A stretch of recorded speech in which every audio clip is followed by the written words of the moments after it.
یہ وہ دور ہے جب ریاستوں کی بقا کا مدار معیشت پہ ہوا کرتا ہے اور دفاعی قوت جو ہے پھر وہ ریاستوں کے بقا کے حوالے سے ثانوی حیثیت اختیار کر جاتی ہے۔ اس وقت ہمارا ملک انتہائی معاشی بحران میں ہے اور ہم ایسے نااہلوں کو ملک حوالے کر چکے ہیں کہ جن کی نااہلی کی وجہ سے ہماری معیشت تقریباً ڈوب چکی ہے۔ تاریخ میں پہلی مرتبہ پاکستان کا بجٹ زیرو سے نیچے چلا گیا۔ کبھی پاکستان کی تاریخ میں ایسا نہیں ہوا تھا۔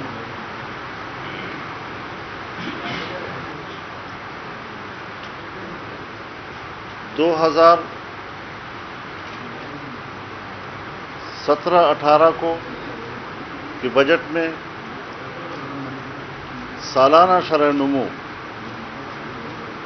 5% سے اوپر تھا، یعنی تقریباً 5.5%، اور اگلے سال کا ہدف 6.5% مقرر کیا گیا تھا۔ لیکن جب جعلی حکومت وجود میں آئی تو اس کی وجہ سے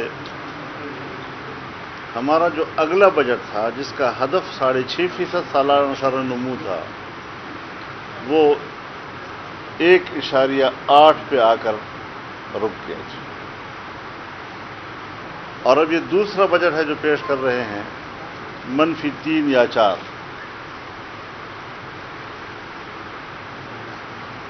ہمیشہ یہ ہوتا ہے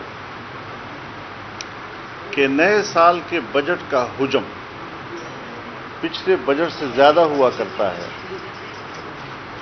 یہ پہلی مرتبہ ہے کہ نئے سال کا بجٹ کا حجم پچھلے سال سے کم۔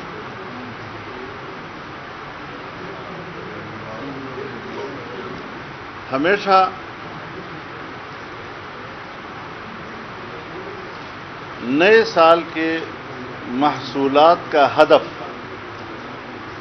پچھلے سال کی نسبت زیادہ ہوا کرتا ہے۔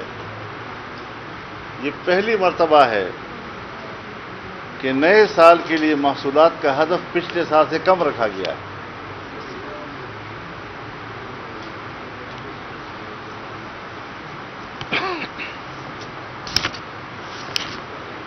پچاس سال میں پہلی مرتبہ ٹیکس گروتھ ریٹ منفی میں گیا ہے۔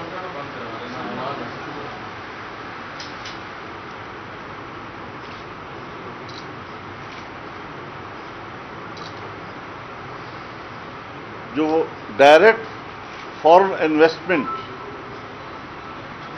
اس میں 50% کمی پہلی مرتبہ آئی۔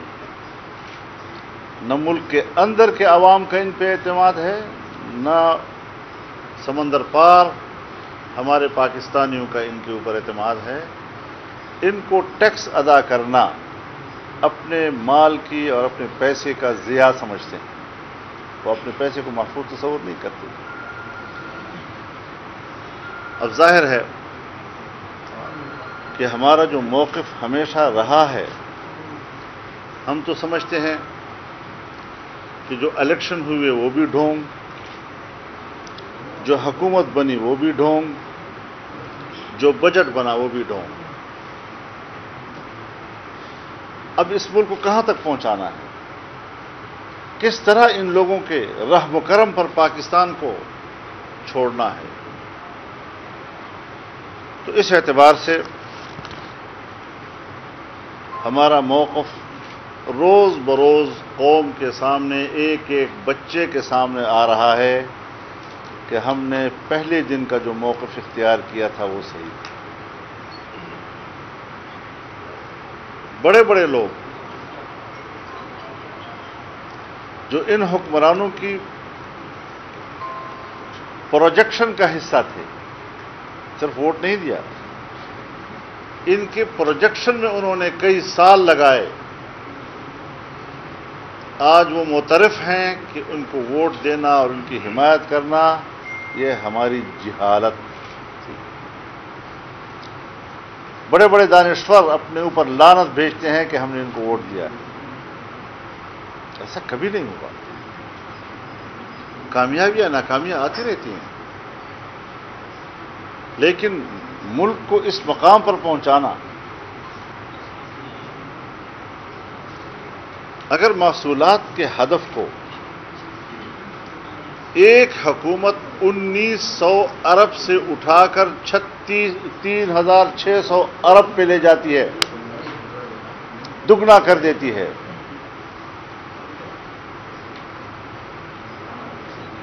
تو پھر آج اس کے ساتھ کیا موازنہ کیا جا سکتا ہے؟ یہ کیا موازنہ ہے جو آج ہم دنیا میں کر رہے ہیں؟ اور پھر بھی کہتے ہیں جی احتساب ہوگا۔ کس چیز کا احتساب؟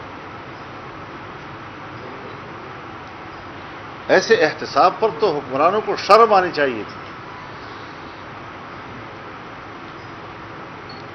صوبہ خیبر پختونخوا میں انہوں نے خود ہی ایک احتساب کمیشن بنایا، جب دیکھا کہ اس احتساب کے شکنجے میں خود ان کے منسٹرز آ رہے ہیں اور حکومت آ رہی ہے، تو پھر اس کے اختیارات ختم کر دیے، اور اگلی حکومت آئی تو کمیشن ہی ختم کر دی۔ فارن فنڈنگ کیس ہو، بی آر ٹی کا مسئلہ ہو پشاور کا، بلین ٹریز کا مسئلہ ہو، کیوں عدالتوں سے اسٹے لے رہے ہیں قدم قدم پر کہ ہمارا احتساب نہ کیا جائے؟ ریکویسٹ کرتے ہیں ان سے کسی ایک قانون کا سہارا لے کے۔ تو یہ احتساب اب اپنا اعتماد کھو بیٹھا۔ ہم تو پہلے ہی اس کے قائل نہیں تھے، لیکن ہماری بڑی پارٹیاں جو ہیں وہ اس قانون کو برقرار رکھنا چاہتی تھیں، آج وہ بھی پشیمان ہیں۔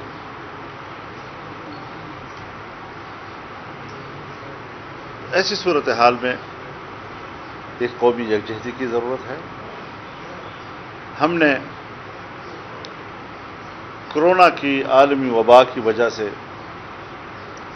جس فراخ دلی کا مظاہرہ کیا، اور ہم نے انتظامیہ کے ساتھ تعاون کا ہاتھ بڑھایا،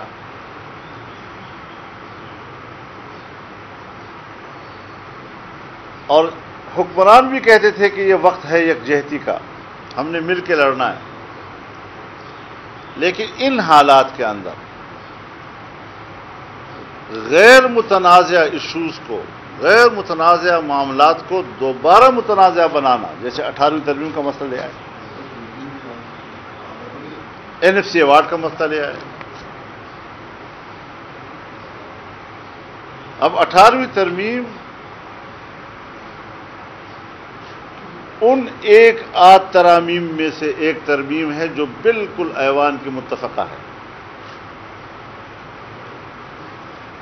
آج اس کو متنازع بنایا جا رہا ہے۔ پھر صوبوں کے اندر ایک ارتعاش آئے گا، پھر وہاں پر محرومی کے احساسات اٹھیں گے، اور جبکہ آئین کہتا ہے کہ NFC ایوارڈ کے تحت صوبوں کے حصص کو کم نہیں کیا جا سکے گا، آئین صوبوں کے حصے میں کسی بھی طرح کی کمی کو تسلیم نہیں کرتا۔ یہاں دباؤ ڈالا جا رہا ہے کہ صوبے اپنے حصے کم کریں۔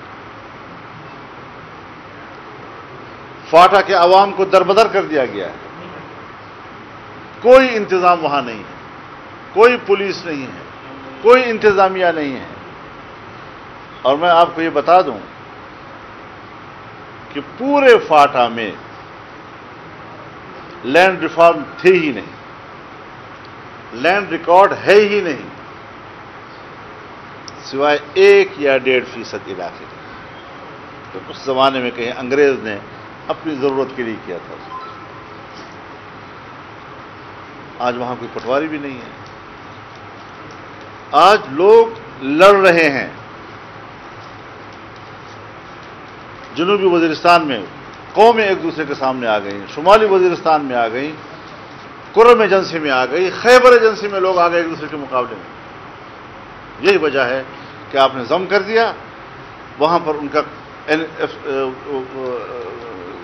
جو پرانا قانون تھا FCR کا وہ ختم ہو گیا ہے، نیا نظام موجود نہیں ہے، اور قبائل جو ہیں وہ ایک دوسرے کے خلاف سفارا ہو گئے ہیں.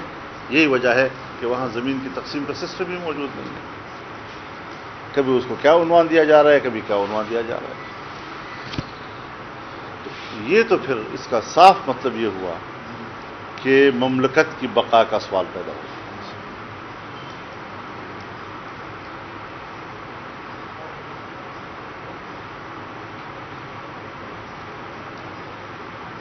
جن اداروں کی ذمہ داری اسٹیٹ کا تحفظ ہے، مشکل یہ ہے کہ ان کی تربیت اس طرح ہوئی ہے کہ دفاعی قوت سے اسٹیٹ کو تحفظ دیا جا سکتا ہے، جبکہ میں کہتا ہوں کہ دفاعی قوت ہر چند کے ناگزیر ہے. لیکن آج معیشت سی تباہی اور اس کا جو سٹیپ ڈاؤن ہوا ہے وہ ریاست کے لیے خطرہ بن گیا ہے. یہاں پر ریاست کی حفاظت کی ذمہ داری کس کے ہوگی؟ اس کا ذمہ دار کون ہوگا؟ تو یہ وہ ساری انتہائی اہم امور ہیں.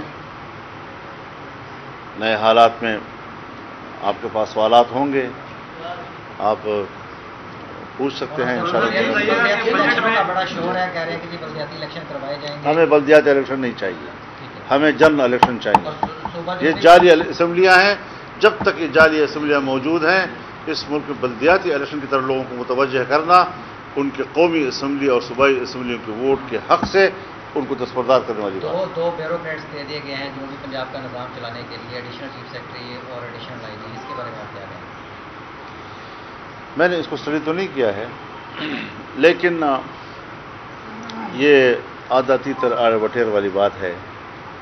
ایک تاثر دے رہے ہیں کہ جیسے ہم نے جنوبی پنجاب کو بڑی اہمیت دی ہے، لیکن میں نہیں سمجھتا کہ جو یہاں کی پبلک کا ڈیمانڈ ہے یہ اس ڈیمانڈ کو پورا کرتا ہے یا اس سے یہ لوگ مطمئن ہو سکتے ہیں. مولانا صاحب یہ بتائیے کہ آٹا چور، چینی چور، آئل کی چوری اور IPPs کی چوری اور بجلی کی مہنگائی، یہ ساری چیزیں جو ہیں یہ حکومت کی کیبنٹ میں بیٹھے ہوئے مخصوص لوگ جو ہیں اس میں ملوث ہیں، لیکن اس پر کوئی ایکشن نہیں لیا جا رہا اور نہ ہی اپوزیشن اس پر کوئی مضبوط آواز اٹھا رہی ہے. بہت اچھی بات آپ نے کی ہے. بڑے آسان ایک فارمولہ آپ نے دے دیا ہے. ہم چوروں کی تلاش میں ہیں، ہم چوروں کو پکڑیں گے. چور مل نہیں رہے، تو اب تو چور مل گئے نا، اب تو تمہاری کابینہ میں بیٹھے ہیں، تو جلدی سے پکڑ لو ان کو اگر تم واقعی چوروں کو پکڑنے کے لیے آئے ہو تو. ورنہ پھر کہہ دو کہ ہم ڈرامہ ہیں اور صرف ایک لفظ سے ہم قوم کو مطمئن کرنے کی کوشش کر رہے ہیں. اس طرح قوم مطمئن نہیں ہوا کرتی. آپ نے پورے ڈرامے کا نقشہ کھینچا ہے. آپ ایک عرصے سے آواز بھی اٹھا رہے ہیں. کورونا کے دنوں میں آپ کی آواز کسی مر گئی تھی، لاک ڈاؤن کم ہوا ہے تو آپ کی آواز بھی سامنے آئی ہے. لیکن ان قوتوں کے بارے میں جو کسی نہ کسی طرح حکومت کو سپورٹ کر کے بڑی جماعتیں ہونے کا دعویٰ کرتی ہیں اور پھر اسمبلی میں بیٹھی ہیں، اپوزیشن ہونے کا دعویٰ بھی کرتی ہیں، تو ان کے بارے میں کیا کہیں گے؟ جب تک وہ اس بات کو محسوس نہیں کریں گے، آپ کے یہ جو اتنا بڑا ڈرامہ آپ نے کیا ہے اس کو کیسے بندر عام تک پہنچائیں گے؟ یعنی آپ کا مطلب یہ ہے کہ معاملہ دونوں طرف سے خراب ہے. حکومت کو سپورٹ کرنے والے بھی ڈاواڈول ہیں اور اس کو اپوز کرنے والے بھی ڈاواڈول نظر آ رہے ہیں. میرے خیال میں یہاں پر اب درمیانی راستہ اختیار کرنے کا کوئی اب جگہ نہیں رہی ہے، گنجائش ہی نہیں ہے. واضح طور پر یا حکمرانوں کے ساتھ کھڑا ہونا ہوگا یا پاکستان کے ساتھ کھڑا ہونا ہوگا. اس بیچ میں کوئی جگہ نہیں ہے.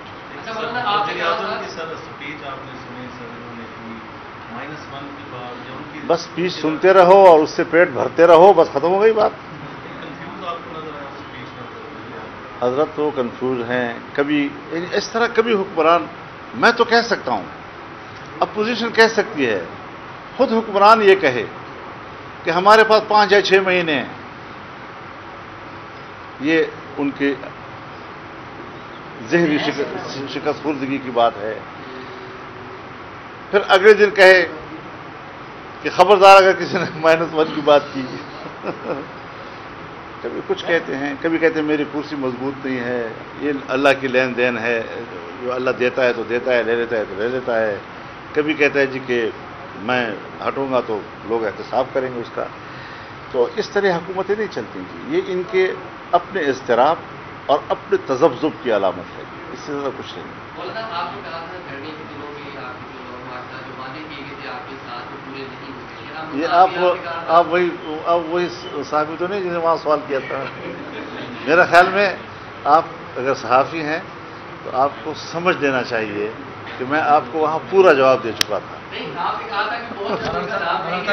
وہی کہہ رہا ہوں نا، میں عرض کر رہا ہوں نا کہ میں نے آپ کو اسی جملے میں پورا جواب دے دیا تھا، لیکن میرے خیال میں آپ لوگ بال کا کھال اتارنے کے آدمی ہیں. جب حکمران خود کہہ رہے ہیں کہ 5 سے 6 ماہ ہمارے پاس ہیں، تو آپ کتنا وقت دیتے ہیں؟ جی آپ حکومت کو کتنا وقت دیتے ہیں؟ دیکھیے، بنیادی چیز یہ ہے کہ تحریکیں سب اشتراک کے ساتھ چلائی جاتی ہیں تو وہ کامیاب رہتی ہیں. حکومت تنہا قوت سے کی جاتی ہے تو وہ کامیاب رہتی ہے. یہ دنیا کا عمومی اصول ہے. میرے خیال میں اپوزیشن کی بڑی جماعتیں وہ کردار ادا نہیں کر سکی ہیں کہ جو حکومت کو گرانے کے لیے کافی ہوں.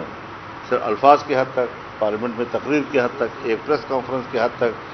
لیکن آپ دیکھیں جی کہ پرائم منسٹر کا الیکشن ہوا تو بڑی پارٹیاں تقسیم، پریزیڈنشل الیکشن ہوا تو بڑی پارٹیاں تقسیم، سینٹ چیئرمین کے خلاف عدم اعتماد آیا تو ان کے ممبران گئے.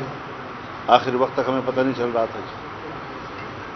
ایکسٹینشن کا مسئلہ آیا قانون سازی کا تو ان کا کردار آپ نے دیکھا. یہ کمزور کردار ہمیشہ حکمرانوں کو تقویت دیتا ہے، اور ظاہر ہے کہ اب پارلیمنٹ میں تو بڑی طاقت وہ ہے.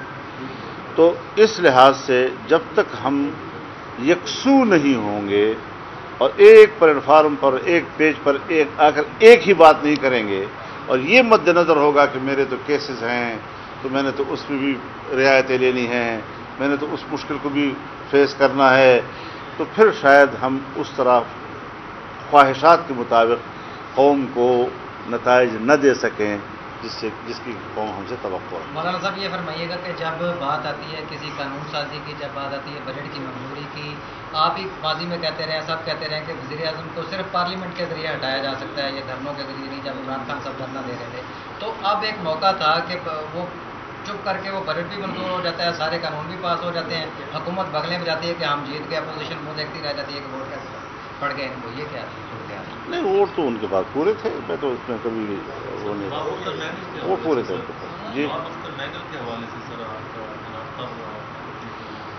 بہرحال مینگل صاحب نے چھوڑ دیا ان کو، اور میری معلومات یا جہاں تک میرے ساتھ ان کی بات چیت ہوئی ہے وہ اپنے موقف میں مضبوط نظر آ رہے ہیں. اور اب ہے مسئلہ دوسری جماعتوں کا. قاف لیگ ہر مسئلے پر اختلاف کا اظہار تو کرتی ہے لیکن اس طرف بڑھ نہیں رہی. ایم کیو ایم اختلاف رائے کا اظہار کرتی ہے لیکن اس طرف بڑھ نہیں رہی. جی ڈی اے والے اختلاف رائے کی بات کرتے ہیں لیکن آگے بڑھ نہیں رہے ہیں. تو میں یہی عرض کر رہا تھا نا کہ حکومتی سائڈ پر بھی تذبذب کا شکار ہے پارٹیاں، اور حزب اختلاف کی سائڈ پر بھی وہ یکجہتی موجود نہیں عملی طور پر، یعنی ذہنی اور فکری لحاظ سے موجود، لیکن عملی طور پر وہ یکجہتی نظر نہیں آئی کہ جس کی وجہ سے آپ جس طرح آزادی مارچ کو کامیاب دیکھ رہے تھے اور جس طرح قوم اس کے ایک نتائج کی منتظر تھی، تو اس میں ضرور وہ مشکل سامنے آئی.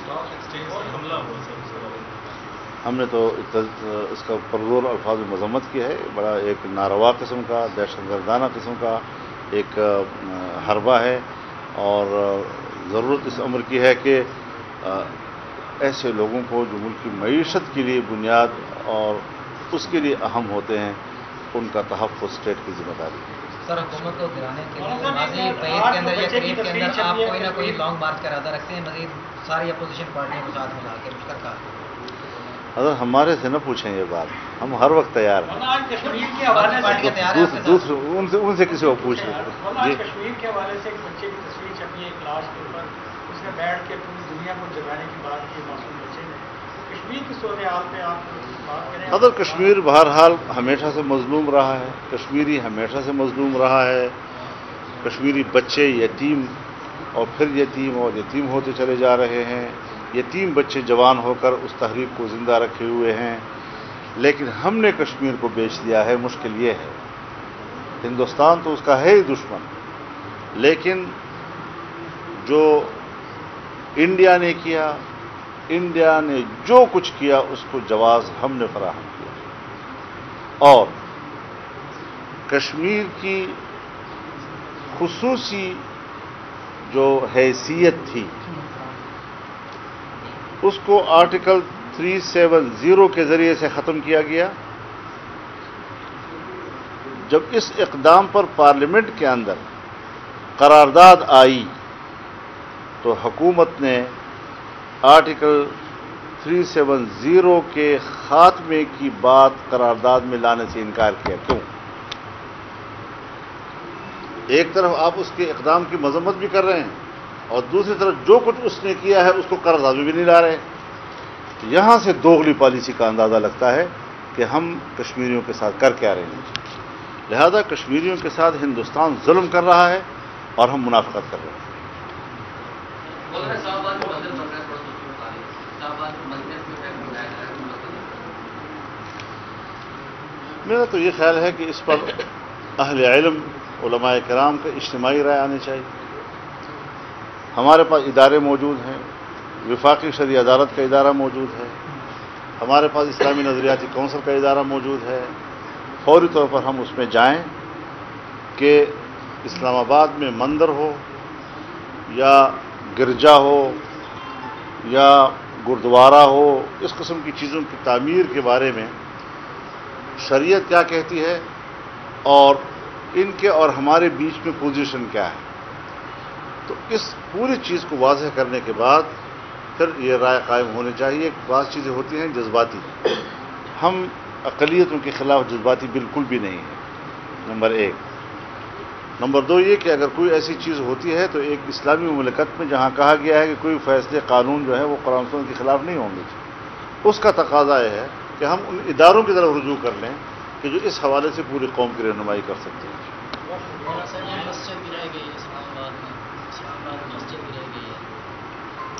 اس کی نوعیت کا مجھے علم نہیں ہے، کیوں گرائی گئی ہے، اس کی کیا وجوہات وہ بتاتے ہیں، اس پر مجھے تفصیل معلوم نہیں ہے۔ سر کورونا وائرس کی صورتحال کے بعد مدارس کے اندر جو بچے پڑھتے ہیں ان کے لیے کسی آن لائن ایجوکیشن کا بندوبست کیا گیا ہے یا اس کو بھی اس کے تحت آپ چاہتے ہیں کہ وہ دوبارہ سے اپنے مدارس کے اندر آ کے پڑھیں، کون سا نظام بنائیں گے؟ آپ بڑے لوگ ہیں اور ایچ ایس این میں آپ لوگ پڑھتے ہیں، آپ